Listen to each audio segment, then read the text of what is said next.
Hey there, thanks for stopping by. I'm Bluebear. This is going to be another Incarnate video. So today's video is going to be a little bit different. I want to do a reaction video to Hell Hades' video of the roadmap for the upcoming releases in the game Incarnate. He's got a little bit more access than I do, but I want to give my thoughts on what's coming down the line. Stay tuned and hope you enjoy.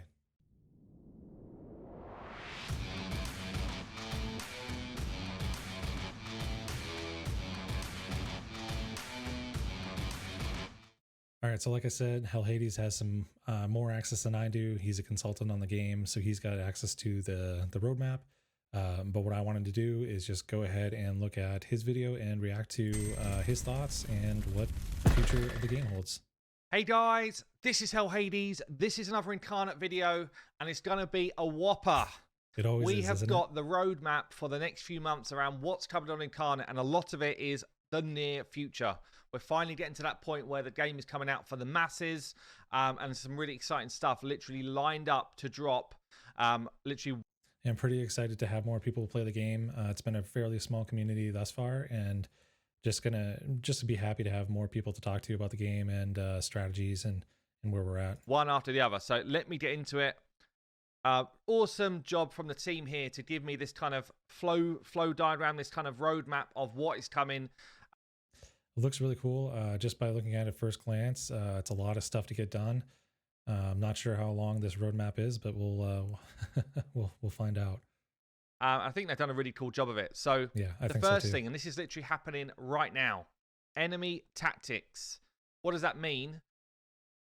Yeah, so enemies are already getting stronger. They've already started rebalancing the stats, so I can see it there. I'm excited to see what he talks about here, because right now the enemies are pretty easy to defeat. It just doesn't feel as challenging as it should be right now. So I'm glad to see that they're going to get stronger. Basically, the AI rework for all of the enemies. Good, at the moment, pretty much all of the Incarnates we're facing, they've got the very basic abilities of like a mob. Basically, the equivalent of using an A1 against us all the time. So all of the enemies are going to get a stat rebalance. The AI is going to get a rework, and they're going to use their soul abilities. The game will be tons harder after this. Yeah, he's not lying. Right now, it's default attacks. We don't get hit very hard. The stats have been rebalanced a little bit to date. The enemy incarnates have gotten faster, so we're not able to have 2 turns for the price of 1 anymore. It's getting to 1 turn for 1 turn. But the interesting thing about the AI piece is that they don't work together at all right now. They also start attacking, weak affinity incarnates. So if they improve this AI, it's going to make this tons challenging, probably tenfold. And it's welcome, because right now it feels too repetitive and too weak. So I'm glad that these changes are coming earlier rather than later.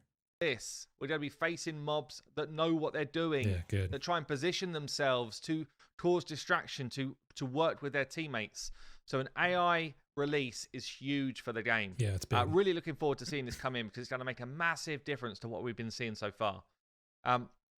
We then get on to the first campaign mode. Yeah, so there's no campaign in the game right now. The only thing in the game from a campaign perspective is just a starting tutorial, but even then, it's just to get an incarnate in your inventory, and that's it. So I'm excited to see what the first kind of stage looks like. I'm also kind of excited to see if he says anything up here about what like drop rates might be, because right now we're getting these Eternals and these parts at a very fast rate. So I'm excited to see if there's any description here about what that'll look like in the drop rate perspective. Tethy's campaign. So basically, this is going to be the initial campaign that is launched into the game. And it will be like you've probably seen in other games of this type, or other mobile kind of centric games, where you get a star rating based on how you perform in that level. So I'm not sure in this sense if it's going to be depending on how many of your allies are alive. I think it is how many allies actually survive through the level gives you your kind of 3 stars or 2 stars or 1 star. Yeah, I think that makes sense for this type of game. If it's based on time, I don't think that makes too much sense. And there's really not much else you can go ahead and do besides maybe how many turns it took to get you through the stage. So it makes sense that it would be how many allies you have left at the end that dictates your star rating. whatever. But it'll also be the proper rewards now that are coming through. So things, all of your different resources that are going to help you to do your grinds, to help you to enhance your champions, your abilities for your incarnates. So Yep. everything is basically going to start to come into the campaign mode. There'll also be the ability to collect things like your Eternals and pieces for your incarnates. So the mind, body, and soul pieces will be dropping as well. Very cool. Yeah, so like I said, these drop pretty frequently right now. It doesn't look like he's going to touch on the drop rate, but I would hope to see that the drop rate kind of gets implemented to see if it feels right. Maybe it doesn't make sense in the alpha because they still want people to play test it and play the abilities and stuff like that. But if it drops a lot, during the alpha, just know that it's probably going to change in the future.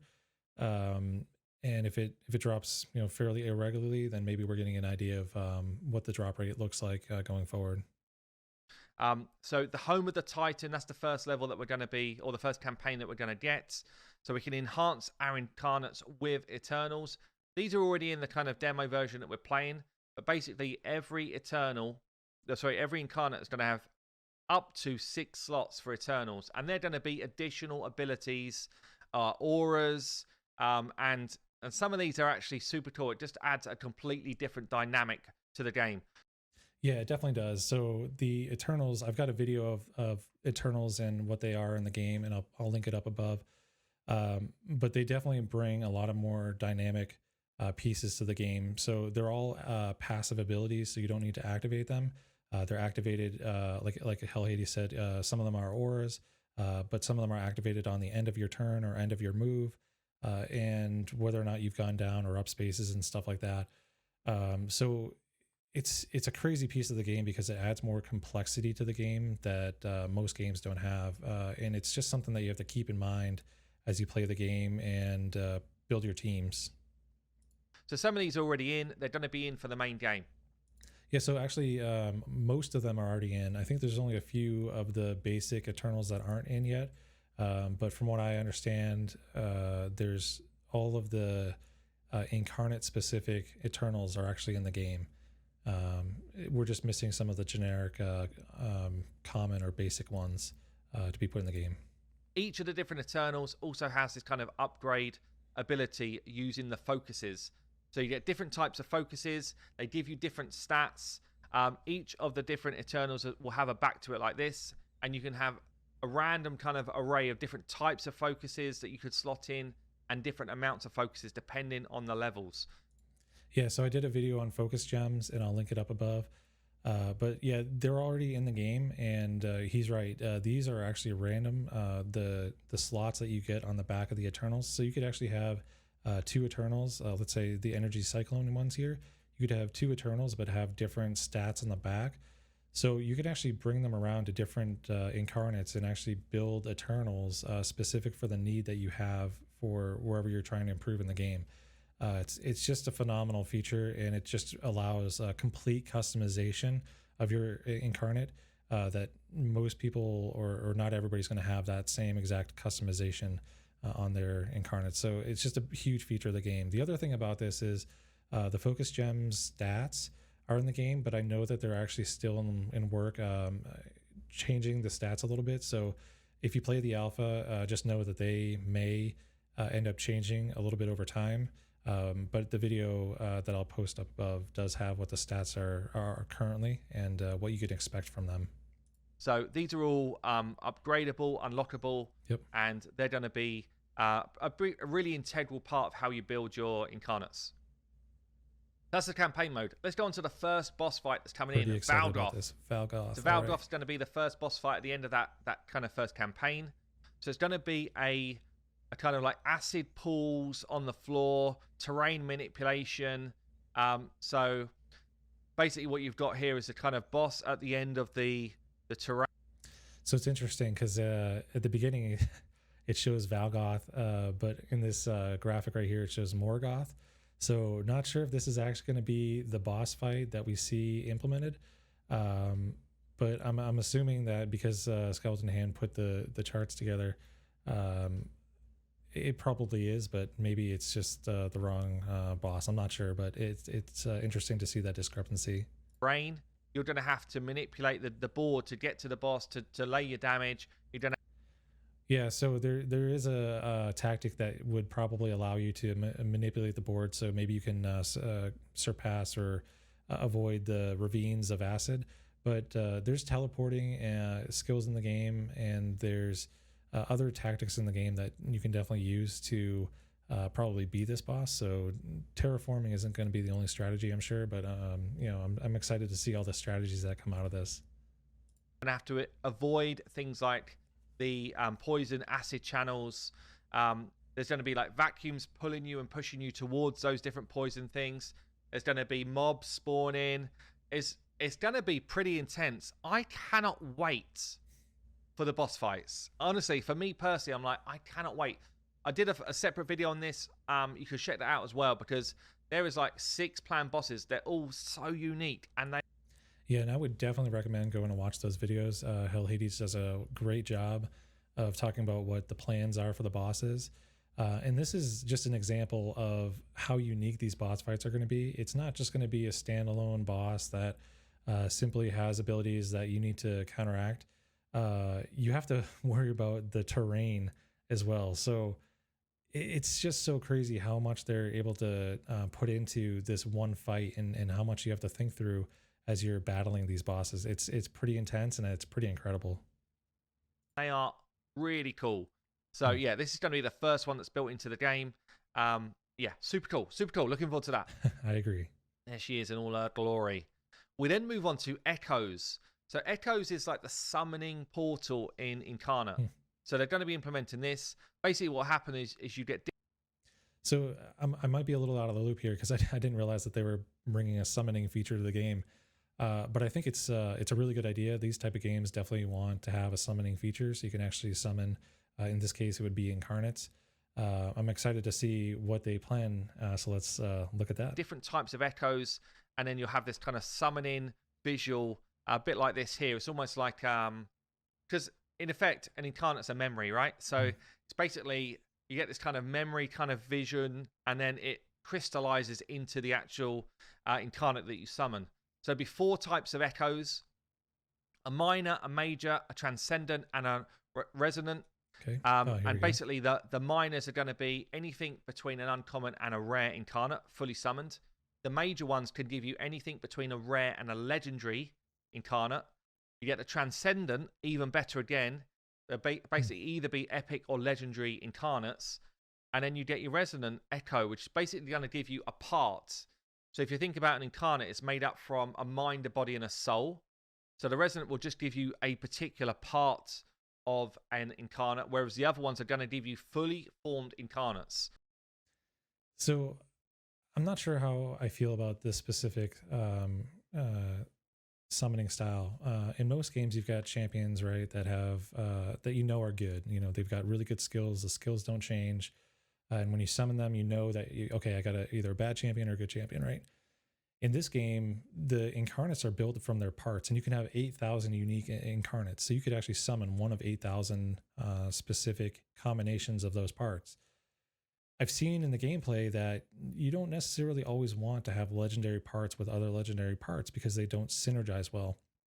So the randomness on this may cause, a legendary incarnate that is full of legendary parts to just be not very good because the parts just don't synergize well. It could be combated by allowing you to take the part off, or reclaiming that part. And I'm pretty sure they have that feature in the game.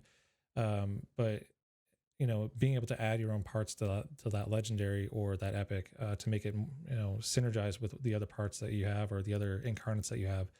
So I'm curious to see how this actually plays out, because there's probably a lot of possibilities and combinations with the parts that you see that aren't going to be very great because they don't synergize well with one another.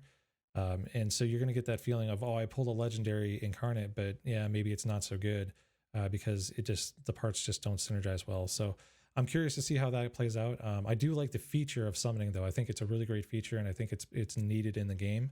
I'm curious to see how this particular implementation of it is going to work out. Pretty cool. This is going to be a lot of fun. I like the idea of this. There's going to be the ability to kind of summon multiple at the same Hmm. time. We've spoken about it with the dev team there, but I feel like the way they're implementing this will be really cool, fairly dynamic. There'll be that kind of real feeling of, have I just pulled a legendary or not, which I think you Yeah. need in this type of game. So really looking forward to this as well. Okay. Yeah, I agree that in this type of game you need it. Again, I'm a little hesitant to say it's going to work out very well just because of the synergy you need between the parts. So we'll see how it goes. Now we get into the juicy stuff. We get into and this is all like within the next 2 weeks, by the way. We now get to the early access, the collab. So from the 7th of May, or on the 7th of May, the early access people will get to play the game. So this will include all of the alpha testers that are playing right now. They'll all be in the Discord for Incarnate. I'll ping that in a description below, because get yourself into that Discord. There's a load of people in there buzzing for this game. Yeah, we have a lot of conversations on a daily basis about whether or not a skill's working, or if an eternal is just too overpowered, or how it's supposed to actually work within the game based on the text of either the eternal, the part, or whatever it is. I really love, by the way, that Skeleton Hand has reached out to Hell Hades, because I've been part of his community for the last 13 months while I've been playing Raid and stuff like that. Just watching his videos, his streams, looking at the comments, and it's an amazing community. So they couldn't have started with a better community to give this out to. So I'm really happy that they did that. Get involved, join that community. It's really cool. So we've got Kickstarter backers are in here as well. So there's a number of people that helped get the game developed quicker with a Kickstarter. Mhm. They will get this early access. And there'll also be my website, hellhades.com. Any members that are uncommon or above will get early access. Okay? What that'll Check do it is out, it'll give the guys. game a good kind of stress test with these different groups. A few thousand players will get into the game. This is really unique, really cool. I think it's awesome that my community get to be a part of this. So hellhades.com, if you're one of the uncommon or above members, you will get access, and we will arrange that for you. We then move on to the early invite. So this is basically a week later, and he's pulled together these couple of slides here. We like this guy. He tells people to sit down. So grab some milk, try not to cry in it. And if you're any level of member on hellhades.com, you will be in the game. A Brucey bonus. You get a piece of the action. So basically, if So this is one of those things that I love about Skeleton Hand and just the crew they have. This shows their sense of humor, that they're really trying to be part of the community. They're trying to develop the community. I love that they bring in Hell Hades' sayings and his mannerisms there. It's just, again, it's just one of those touches that you don't get to see in other games and stuff like that. So you can tell that community and of the game is going to be really important, and it already has been, but it's going to be important moving forward for the Skeleton Hand team. Just again, a nice little touch, and I love seeing it because they have fun with it, and that they're going to have fun with it going forward too. if you're a member at all, common members included, then from the 14th of May, you will get to play Incarnate through hellhades.com. It's pretty You soon, have to be a guys. member on the website. Again, I will ping the link below so you can come and get involved. Super cool, really exclusive, and it's going to be great. It's going to be great. There's like 30-odd thousand members on hellhades.com. Even if just like 20% of those people want to play the game up front, it means we're going to have a really good initial community of people playing Incarnate. So that's really cool. Yeah, so definitely come join us. come and join us, please. Build a community, start playing around with the game. This is your opportunity to actually have an impact on the game. I've not seen games where they take the community feedback so quickly and so regularly and actually implement changes to the game like that. This is your opportunity to make the game better and bring an excellent game to this type of community. Now we get on to some of the stuff at the bottom here. So female incarnates Yeah, we've is the seen next some thing of on the this roadmap. before. I've already seen some of the. I've done a video on this. I've already seen some of the visuals. Yeah, go check but out that video. They look cool, and it brings a different dynamic to the game. So you can see some of the design here for the art. That's one thing I love. Just some of the access that he has to the concept art looking the way it does, and then just showing how it fills into the actual artwork that's in the game, or the finished stylized and colorized artwork.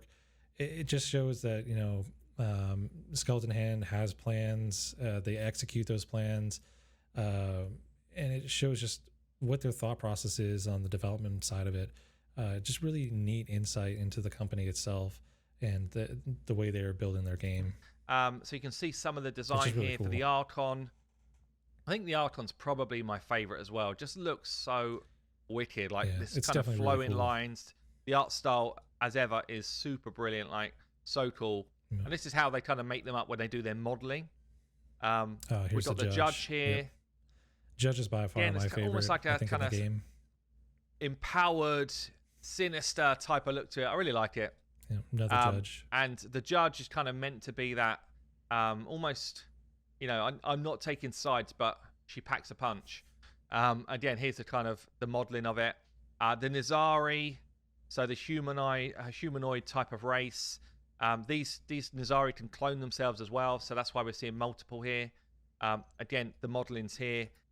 Yeah, the cool thing about the Nizari being able to clone, it's a Nizari specific kind of feature in the game. But just remember, incarnates are made up of different parts that can be any class type. So you can actually have a Nizari part that does a clone piece to it, but then you can also have an incarnate that's from the Archon class that can actually generate rifts and stuff like that. And even another part that has a Void Watcher part that allows you to create zombies. So just because one class can do one thing doesn't mean that all of your incarnates have to be or all of your parts have to be of that type of incarnate. You can mix and match any way you want. Like I said, 8,000 unique combinations, and it's going to be crazy to see the type of things that we can do and customization that we can do on all of our incarnates. And then the Titan. But I would absolutely say go and check out my video looking in detail on these because they look really great. I've done such a good job of it. Here's the judge. Look at this artwork.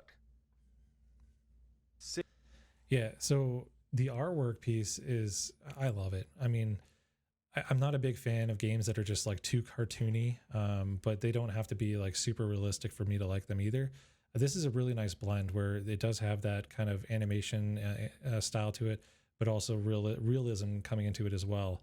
And it actually shows up in the game too. When you start zooming in on all the characters and stuff like that, you get to see that. And that's one big selling point for me. I hate games that are just super cartoony because it just, I don't know, just for me, it just doesn't do it. Seriously cool artwork. And then we got the Void Watcher as well. Mm. So the Void Watcher, you wouldn't want to mess with her. She comes out there, she lays you down. So so female incarnates then come as the next part. So this next part is what I'm super excited to see. I'm curious to see what they have planned and what he's going to show here. We then get on to PvP strongholds. So this is going to be a few weeks after the initial launch by the looks of it. But the PvP is going to be massive. This is really cool. I mean, this concept art tells me a lot. Most games like this, you set a team, you have somebody attack your team, and that's it, right? You're doing the same thing here in this game to a certain extent. You set a team, but you also set the terrain for that matchup. So you can start the enemy incarnates wherever you want. So you actually have some control of the fight at the very beginning as a defender. And you get to set the position of your incarnates as well, but also the terrain that the enemy has to navigate through. And it's kind of interesting. I love this artwork because it looks like it's like a rift or a portal coming into a stronghold that they're trying to defeat. And you as a defender have to fend off these incarnates, and again, just defend your stronghold. So really cool. I don't know if this is any indication that there's going to be 4 incarnates allowed on team. Right now, we've seen mostly 3 incarnates per team, but we'll see that as we get more into the game. Massive in this game. So you get to build your own stronghold base for people to come and attack. And there will be live replays to watch so you can see how your strongholds are progressing. See, that's another thing I didn't really know is that the live replays are going to exist. I think that's actually really smart because it allows you to learn from your mistakes, learn what teams are beating you.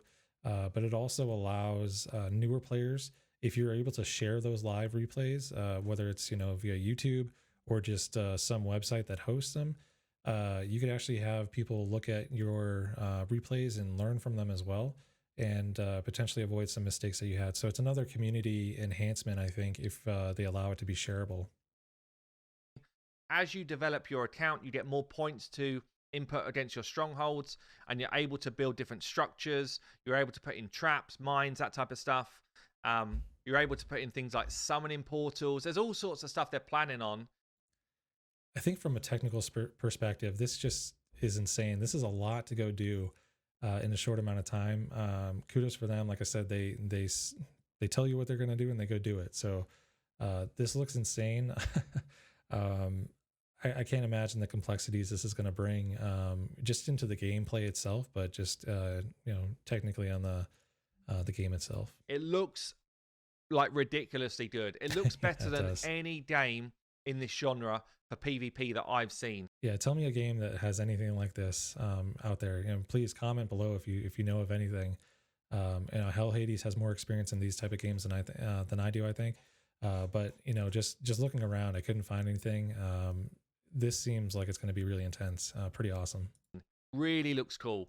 So they're doing a great job in the building of this. This will be a few weeks after we push out that kind of initial early playtest. Create your. So yeah, up here, this is another. Again, I think this is a big community enhancer because as this game is going to be complex, and you're going to have I think a pretty steep learning curve on how to actually play and play it well. And the ability to share your maps gives newer players an opportunity to look at maps that have been successful over time. And I'm sure that metas are going to form and stuff like that over the course of the gameplay. But this allows a newer player to understand what might work for them very early on, instead of having to fumble through multiple iterations of what their terrain should look like and what their map should look like. This allows those newer players to get into the game faster. And I think if that was the intent of making them shareable, kudos, because I think it's going to be a huge improvement on other games that just don't give you an opportunity to get into the game really quickly. Unique maps, and you share them, so you can share them with your guilds, with your clans, with your teammates, with your friends. And depending on the level of your account, I think you can share a certain amount more. You can buy, or you can I don't know if buy is the right word, but you can get additional holds. Yeah, I'm not sure if it's going to actually be something that you actually have to pay currency for, actual real currency for, to be able to share. I doubt it. Just kind of thinking of Skeleton Hands MO, it doesn't sound like they would have that pay to share feature. So I would imagine it comes from in-game kind of currency or resources.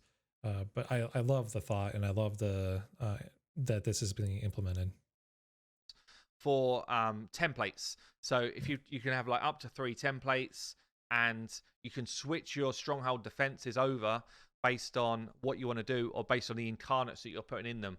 It looks really good. It looks really strong. And then the last one then is, when is the actual closed beta coming out? So we're talking summer 2021 when this starts to go out, more like a proper, what we call a proper release. So that's interesting. Like I said, that looks like a lot of work to get done before summer. Now, summer, I guess, is what, 3 months long, right? So it could start in June, and it could also get released in early September or late August, whatever it is. But that's a lot. That to me seems like a lot of work to get done for summer, to get to the closed beta. Because I think he already said, what was it, 2 or 3 weeks, just the first few boxes, and 3 or 4 weeks after for the strongholds to be implemented. So you're talking between 5 and 7 weeks, somewhere around there, just to get to the PvP strongholds being released. So I would imagine that they're going to want a few weeks of PvP stronghold playtime to fix anything before the closed beta. So probably realistically, you're looking at end of June, July timeframe is my guess, is when you're looking at it, based on my experiences in the past with them. But still, that's they've got a lot of work to do to get there. I'm sure a lot of it's been done behind the scenes already, but just getting the feedback and stuff is going to be a pretty time crunch. So, you know, through publishers and what have you. So up until that point, we're going through selected communities of players. So look, I just feel like this is going to be a really cool game within the community that we've built so far. They've got a really strong plan for how they're developing this game. They've got a really good team. And it's not just a plan from here forward. It's been their plan from the beginning till now, that it's been strong, but they've also executed it. And I think that's pretty rare, that you actually execute on time for the majority of your development. There have been some minor delays, but for the most part, they've been on time with what they said they were going to do, which is really encouraging. And it gives me a sense that they know what their development team capabilities are, and they know not to overpromise and underdeliver, because that's just a bad feeling in general for your community. I think they really get the whole process of developing games, and I'm excited for that. I'm talking to them on like almost a daily basis about what's coming next, and I'm like, Yeah. wow, more? There's like I said, in the Discord, they're there daily talking to us and telling us, what's going on, right? They're as transparent as they can be. And I'm sure Hades has more access to them, obviously, as being a consultant. And just like I said, I'm surprised at all the features that they're trying to put into the game in this short time frame. So kudos. it just feels like they've got so much up their sleeve waiting to go. So look, guys, check out the pinned comments. Get yourself ready for the early playtest. Go and check out my other videos as well if you've not done. All right, so it sounds like he's wrapping up, so I'm going to do the same. I'm really excited for this game. I'm happy that he shared the roadmap for development. I'm excited to see all the features that they're coming down the line with. If you like this style of video, feel free to like and subscribe. Post down in the comments if you want to see more of these. Like I said, Hades has more access to this information, so I may be doing more reaction videos like this in the future if he does more of these. But in the future, I'm also going to try to put out some videos on skills that are in the game right now, and show you what the skills are like. That way, if you are coming over for the alpha or the beta, you'll actually have a resource that you can come to and look at to see what the skills do and how they are used in the game. That way, when you're starting to build your incarnates, you're not going to be building with no knowledge at all. So hope to see you soon in another video, and I'm excited to see you guys come over and build this community. Catch you soon.